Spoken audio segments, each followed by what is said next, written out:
Et on termine avec le grand format de ce journal consacré ce soir aux cigales d'Auvergne. Non pas des petites bêtes, mais des clubs d'investisseurs. L'idée est née au début des années 80. Le principe est simple. Plusieurs personnes épargnent en commun et investissent ensuite en commun leur argent pour aider des entreprises qui se créent ou se développent. Les explications de Christian Darneville et Fabrice Dutrio.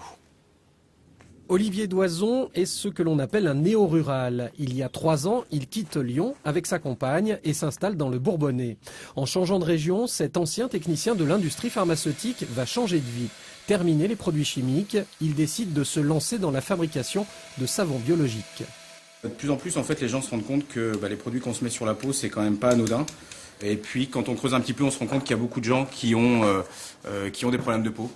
Donc du psoriasis, eczéma ou autre. Voilà. Donc dans ce cas-là, on est obligé d'avoir des produits vraiment très, très respectueux de la peau. Et ce type de savon correspond bien à ses besoins. Sa petite entreprise ne connaît pas la crise. Chaque semaine, le savonnier fabrique une 50aine de kilos pour son propre compte et autant pour d'autres sociétés. La commercialisation a commencé en juin 2012, en direct et sur Internet. Aujourd'hui, son affaire est presque à l'équilibre. Il se rémunère et envisage de créer un emploi. Un démarrage réussi avec l'aide d'un club d'investisseurs, une cigale nommée Solibrodine. Sur les 34 000 € nécessaires à la création de la savonnerie, le club a apporté 3 000 €, une participation minoritaire dans le capital. J'ai entendu parler des cigales par une personne qui avait été aidée par la cigale de Moulins. Donc c'était un maraîcher et qui m'a dit que par rapport à mon projet, ça pouvait convenir et ça pouvait les intéresser. Donc je les ai contactés pour leur présenter le projet, ça leur a convenu. Et donc voilà, c'est comme ça que ça a démarré. Je leur ai présenté les savons. Ils ont trouvé que l'idée était bonne. C'était un petit peu particulier, que ça s'inscrivait bien dans dans la région. Il y a quand même beaucoup de gens qui travaillent le bio. Voilà, donc c'était à peu près cohérent. Une cigale, c'est un club de 5 à 20 personnes, une structure constituée juridiquement en indivision. La première année, le travail est celui des fourmis. Il s'agit d'épargner. Ensuite, l'argent est mis en commun et investi. Aujourd'hui, il faut bien constater que la relation entre le monde économique et la finance n'est pas au beau fixe et que pour nous, la question c'est de savoir comment est utilisée l'épargne qu'on peut placer dans nos banques ou dans d'autres institutions financières. Et la cigale, c'est en fait reprendre le contact entre son épargne et l'économie et les porteurs de projets. Et donc d'avoir une transparence et un circuit court de financement entre l'épargnant et l'entrepreneur. Le banquier, j'ai vraiment vu la différence.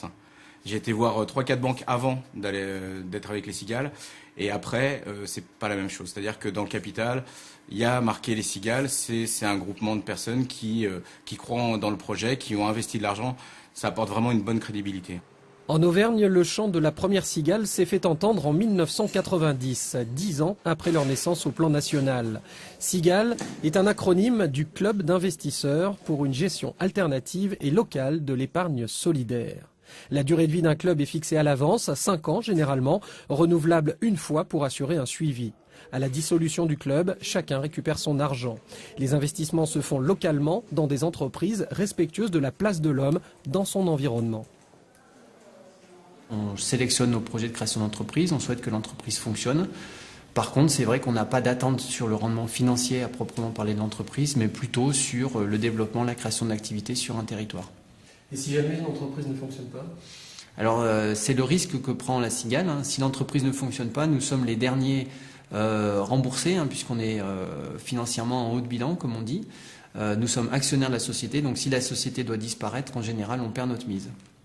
Dans ces vignes aussi, on vit mieux grâce au champ de la cigale Solibrodine. Ici, les investisseurs moulinois ont aidé Luc Tisserand à devenir le premier producteur bio de vin de Saint-Pourçain.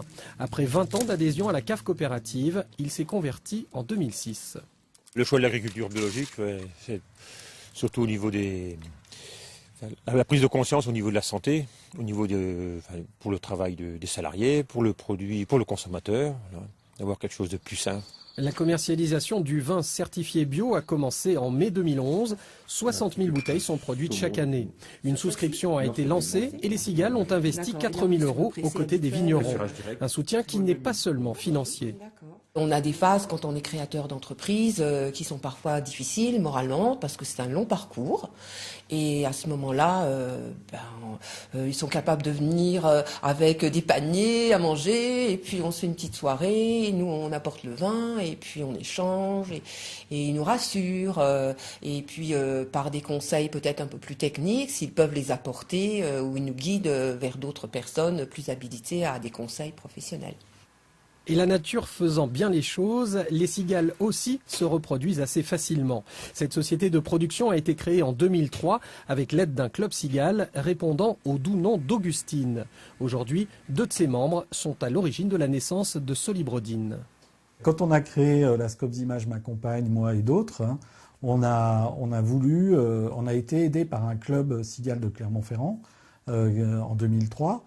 Et nous, après, on s'est dit, voilà, c'est quelque chose, c'est un mode de financement de projet qui peut être développé. Donc, on a eu envie de créer ça sur Moulins. En France, la Fédération des cigales compte près de 140 clubs actifs. En Auvergne, ils sont une dizaine et soutiennent autant de projets en cours de développement. Voilà, avant